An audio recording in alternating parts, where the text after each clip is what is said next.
I believe in women's empowerment, and that's all I work with my clients on a very bio-individual basis, because this is the other thing we don't do as people very well. This is why you guys even exist. This is why I love that you have such a passion for hormones, because it's like everybody is so bio-individual, and everything that comes back on our lab work, no two people are the same. And so how do we manage bio-individuality and then look at the chemistry, whether it be neurochemistry or biochemistry or whatever of the body, to say what's the way that we can be the most efficient and effective. Women come to me all the time. I don't personal train, right? I look at 8 different areas of women's lives with like my online program, with the work that I do one-on-one, and I say, where are we lacking? Yeah. Where is there some component we could do better? Let's not call it lack. Let's just say some component that is out of balance that we can course correct. And quite often I'm seeing it in the areas of like stress load. And then women are coming to me being like, but I'm on my Peloton 15 times a week and I'm getting exercise, but I can't quite. A lot of times they're coming to me saying, I'd like to lose weight. They say weight. I never say weight. It's lose body fat or recomposition of the body. I think that's the way we need to start putting it, because that doesn't feel so shame driven. Yep.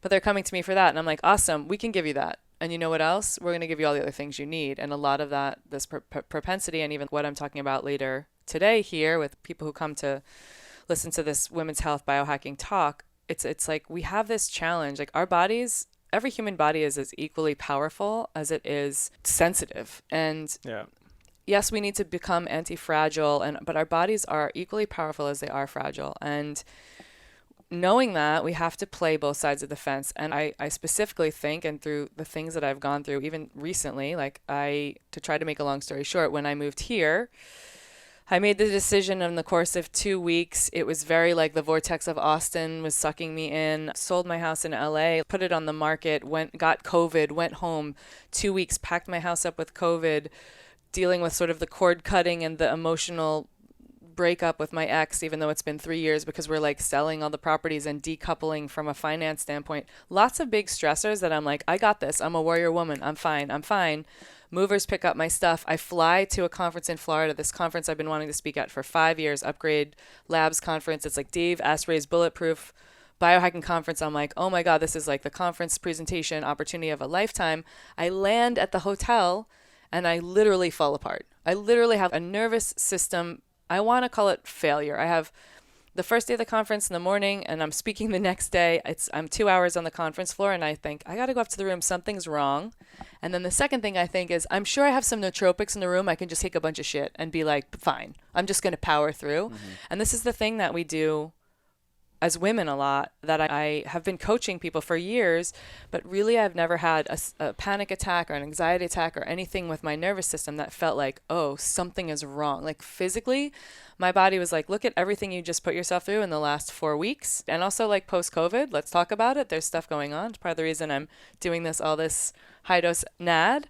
And I get to the doorknob of the hotel room and I'm like physically shaking because my body at that point was like, look, you're not going to do anything about it. So I'm going to shut you down. Yeah.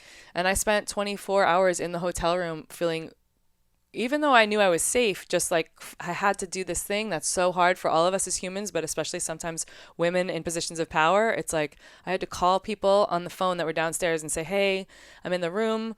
I'm not, can you take 10 minutes at some point today and come up and check on me? It makes me emotional even now because it's so hard to ask for that. It's so hard to be like, I'm a warrior woman and tomorrow my topic is how to biohack like a warrior woman.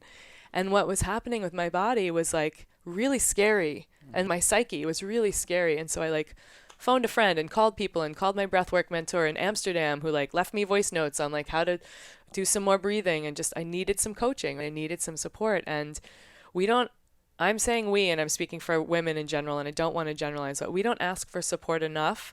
We think we can do a lot. We think we can manage this 24-hour cycle or be in the corporate world and be big. I work with a lot of high-powered entrepreneurs that we can power through all this stuff and we can be like hard ass and we can just do it and we'll sleep when we're dead type of thing. And it doesn't serve, especially with women, it does not serve us in the long run because we're not putting any space for allowing. Like I got my word already for 2022, allow, because I'm a big, like I'm forcing stuff to happen a lot. And I just learned the hard way that at some point your body keeps score. It doesn't want that all the time. Now that can apply to men and women, but also women are more sensitive to, we need on average 30 to 45 minutes more sleep at night. We're more sensitive to depression and anxiety. There's tons of studies that are proving that about us. And for whatever reason, physiologically, we need to be extra sensitive to the shift that's happening in the world and be extra sensitive to the shift that needs to happen in our bodies, which is we build resiliency through rest, through allowance, through taking time in stillness. And I can speak for myself and plenty of my clients that we have a real tough time with stillness because of the socialization and workforce and all of the pressures that are on us. And so the stress is the great equalizer. I just learned that in a way that was and you need to try. Beautiful. It's like now I can talk to clients and have a real understanding of what that feels like to have a social anxiety or to have a nervous system crash. Yeah. And we need a tribe and community, right? That's 100%. Like and support. that's why I was calling people. Yeah. So I don't want to be on the soapbox about that, but that whole experience, I do want to be on the soapbox about that because that whole experience was like, we're in a box. let's shift the conversation. And at the conference, it was actually a beautiful opening because I went to speak the next day and I was like, let me get a box of tissues. I don't know what's going to happen.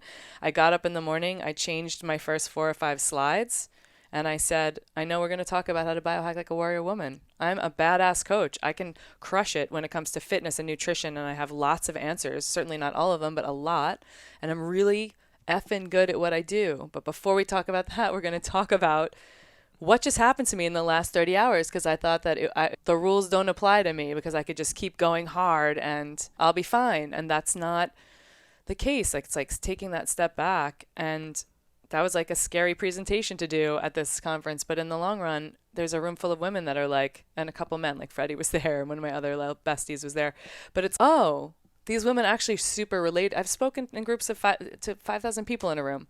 But this group of women was like, I can super relate to you because you actually got up and talked about these things that are happening that are like happening to you, happening for you in a way that are happening to me as well. And it just felt like an interesting culmination. You look at the universal energy, if we're going to be all conscious in Austin and a little woo adjacent, and it's like that needed to happen in that way. Of course that went down. Of course I had this like whole, I hate the word meltdown, but let's just call it that. It's happening for me. It's happening at this big conference. And it wasn't even just happening for me. It was happening so that I could have the experience and then get up in front of a room of women and say, you are not alone. I'm going to ask you to welcome me and the story I'm about to tell you because I am not a perfect creature. And then I'm going to tell you that I'm going to welcome you in whatever way that you show up. And so for me, that trajectory or that circle was like why it had to happen that way, because then we can start having more of the conversation of my heart is broken or I'm depressed or I'm having anxiety or I can't get off my meds or I'm doing this other thing that women do. And I don't know what your opinion is of males, physiological males doing this as much, but women in general are so terrible to ourselves in the mirror. We would never let our best friend, our best female friend show up at our house and talk as much shit about themselves. We would never let them get away with that. And we sit and we talk in the mirror in a way to ourselves that is so shameful and so bad for ourselves to listen to. And I want females to feel like we can really look in the mirror and have confidence and ability and capacity. And every client I get to work with, I see all the beauty that they bring to the table on day one. And it's such an interesting trajectory. This is like the mindset piece. And this isn't even a male or female conversation. There are plenty of people coming out of 2 years of being alone and not touched and not feeling happy that are looking in the mirror and saying, who am I? Why am I here alone? Is this life good for me? Is it bad for me? I'm sad. I'm lonely, whatever.